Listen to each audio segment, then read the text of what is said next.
tauta ficar riba e relação de renda, para sobre nós que mais rápido tempo acaba, no momento que tem certa questão andando, que esta hora é sempre a base de conflito. Isso é muito lamentável para sobre muita querer que nós podemos lograr muito mais a base de boa relação.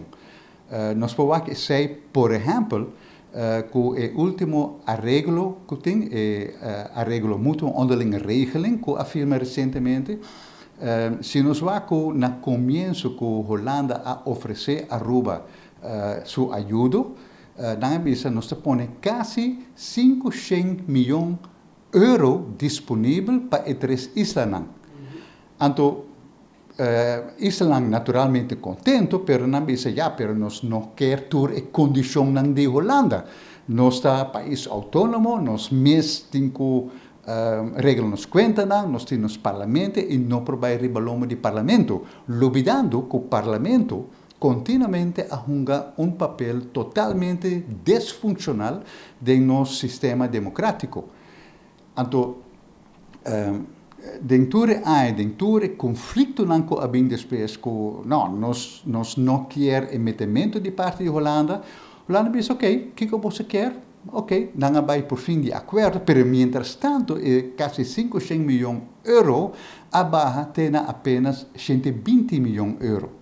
Que o país não cas, Corsau, Aruba e Sint Maarten, a perde potencialmente uma soma de 350 milhões de euros para mais inversão no sistema de ensinança, etc. Para que sobre a Holanda realmente a fada e tudo cada vez é obstáculo não ponido por Israel. Isso é algo muito lamentável. E a trove sempre nos políticos não está para que a Holanda afeta a autonomia.